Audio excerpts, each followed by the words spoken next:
По оценка на штабот, а врз основа на претходно направени планови, беа превземени мерки и активности за одржување на стабилна безбедносна состојба, јавен ред и мир, како и да се гарантира безбедноста на учесниците на надпреварот, представниците на УЕФА, навивачите и граѓаните. Оценката која утрово ја добив од штабот е дека деновиве пред одржувањето на надпреварот и денот на надпреварот, безбедноста на граѓаните и сите учесници не била загрозена и не се регистрирани сериозни нарушувања на јавниот ред и мир. Приведени се 14 лица, од кои 6 странски државјани и 8 македонски државјани.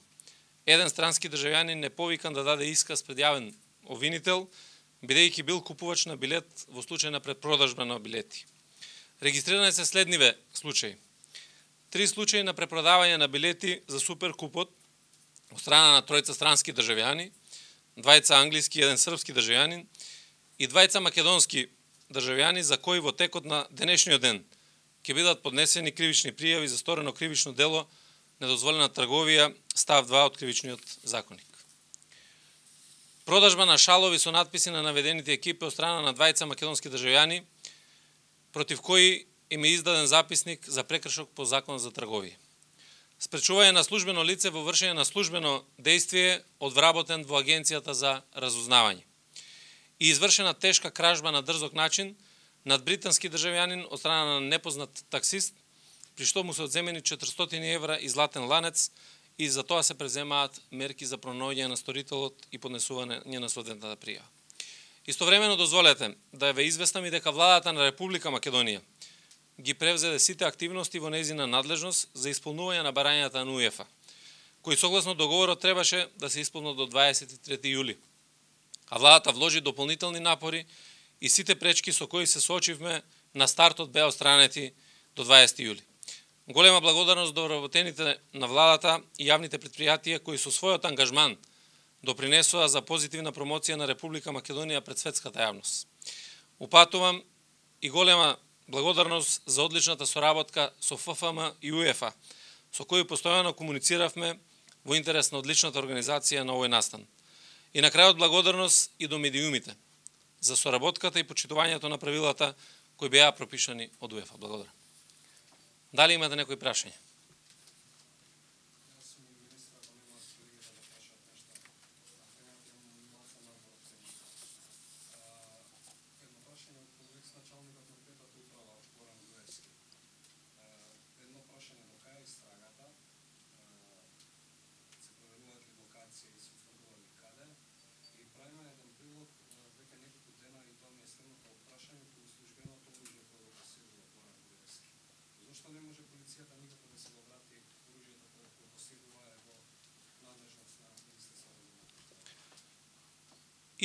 Во однос на двајцата вработени во Министерство за внатрешни работи, за кои што е подигнато обвиненија, кои што се во бегство, се преземаат сите можни мерки од страна на надлежните служби во Министерство за внатрешни работи, се со цел да дојдеме до податок каде може да се наоѓаат, се со цел да се исполни судската одлука за притвор кој што имаат.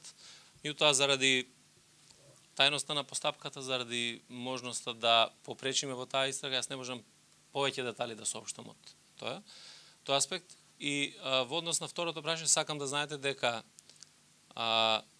и двајцата веќе немаат никакви права од работен однос, затоа што им се во мирување, така како што пропишува законот, додека службеното оружје на Горан Груевски вчера е вратено во Министерство за внатрешни работи. Така да и таа работа или обврска на Министерството е завршена.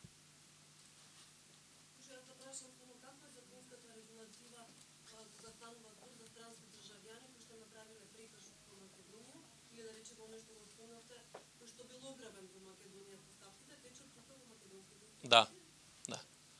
Ако е прекршок, се води постапката пред судот за прекршоци. Ако се за кривичните дела, тогаш пред судот за кривична постапка. Јас имам прашање за овој вработени во Агенција за разузнавање. Се какви прекршоци, кривични пријави, какви следуваат? Па јас соопштив дека за него ќе се преземаат кривични ќе има кривична пријава заради тоа што има спречување на службено лице во вршење на службено дејствие. Без разлика кој е во Република Македонија, граѓанин или вработен во било која служба, Дополнително, ваквите вработени во безбедносните служби, пред се и во Агенција за разузнавање, не смеат да си дозволат да спречуваат службени лица во вршењето на собствената дејност и не може да се ставаат надредени над законот без разлика каде се. И заради тоа ќе биде подесена кривична пријава. Очекувам дека и неговата институција во која што работи соодветно ќе превзема соодветни мерки за да не ни се повторуваат вакви случаеви на однесување кое што е спротивно на сите правила и прописи.